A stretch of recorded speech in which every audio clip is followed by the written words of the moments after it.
नरेंद्र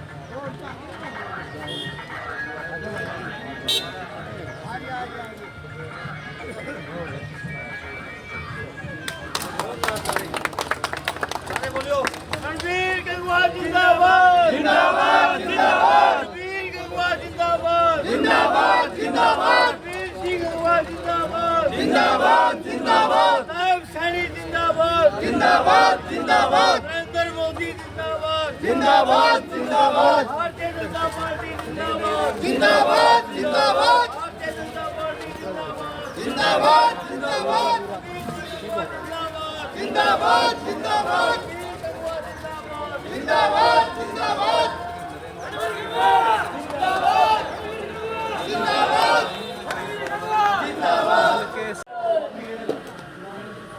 बोल श्री श्री दादा बाबा महाराज की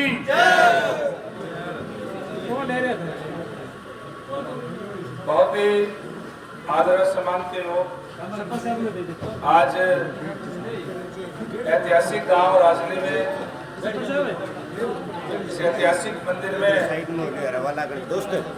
प्रांगण के अंदर यहाँ उपस्थित है गांव राजली के बड़े सम्मानित बुजुर्गों दोस्तों, जहाँ तक घरों में आवाज आ रही माता शक्ति माताओं व बहनों, आज बाबा जी के चरणों में हाजिरी लगा करके और आप लोगों के बीच में भारतीय जनता पार्टी की टीम वोट की अपील करने के लिए आई है। जैसे आपको पता ही है कि 5 तारीख को वोट पड़ने हैं विधानसभा के, और ये वोट ये तय करेंगे कि अगली सरकार हरियाणा प्रदेश में किसकी बढ़े। साथियों, पिछले 10 सालों से भारतीय जनता पार्टी की सरकार प्रदेश के अंदर चल रही है और इन 10 सालों के अंदर नए नए आयाम स्थापित करने का काम किया है। इससे पहले 10 साल कांग्रेस की सरकार थी भूपेंद्र सिंह हुड्डा जी के नेतृत्व में, और सरकार के अंदर नौकरियों के रेट फिक्स थे। नौकरियां सरेआम बेची जाती थी या केवल पॉलिटिकल सिफारिश पे मिलती थी। उस परंपरा को दूर करके हरियाणा एक का नारा दे करके और नौकरी मेरिट के आधार पर करने का काम किया, और जितनी भी नौकरियां भारतीय जनता पार्टी की सरकार बनने के बाद में लगी, सारी की सारी मेरिट पे दी गई।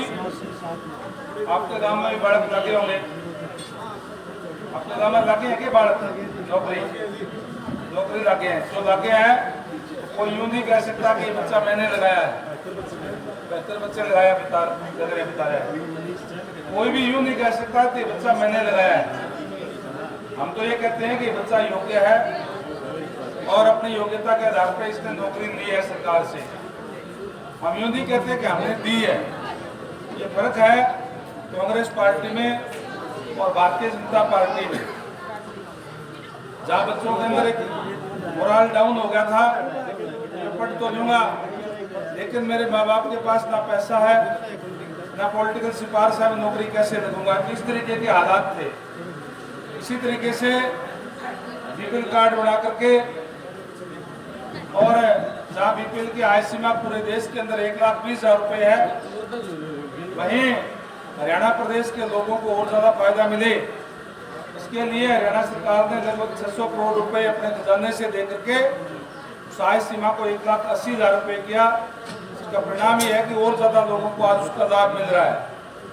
परमात्मा ना करे अगर किसी के घर में हारी बीमारी आ जाए, जो बीपीएल परिवार है उनका चिरायु हरियाणा के नाम से कार्ड बनाया जाता है, इसमें 5 लाख रुपए तक का इलाज फ्री किया जाता है, कोई पैसा नहीं देना पड़ता प्राइवेट हॉस्पिटल के अंदर भी।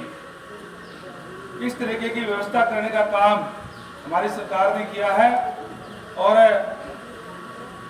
अभी नए मुख्यमंत्री नायब सैनी जी जब से बने हैं, उन्होंने हरियाणा प्रदेश के लोगों के दिलों में अपनी जगह बनाने का काम किया है।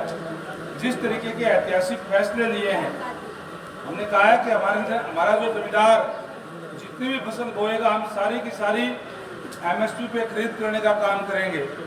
हरियाणा प्रदेश का देश का पहला ऐसा राज्य है जिसमें सभी फसलें एमएसपी पे खरीद करने का ऐलान किया गया है। इसी तरीके से बारिश लेट आने के कारण इस बार किसान का खर्चा बढ़ गया और इसलिए तुरंत ये फैसला किया गया कि 2000 रुपये प्रति एकड़ के हिसाब से किसान को उस खर्चे की भरपाई के लिए दिया जाएगा। ऐसा भी पहली बार हुआ है। तो इस तरीके के कल्याणकारी फैसले हरियाणा प्रदेश ने करने का काम किया है और भारतीय जनता पार्टी जो कहती है वो करने का काम करती है। हमने भी घोषणा की है कि 2 लाख नौकरी फिर से हम बिना खर्ची के देने का काम करेंगे युवाओं को। ये भी घोषणा की है कि हमने लाडो ग्राणी के नाम से योजना बना करके जितने भी महिलाएं हैं उनको 2100 रुपये प्रति महीना के हिसाब रही है और बरवाड़ा हल्के से भी पहली बार कमल खिलने जा रहा है। ये मैं बरवाड़ा हल्के के लोगों को उत्साह को देख करके कह सकता हूँ।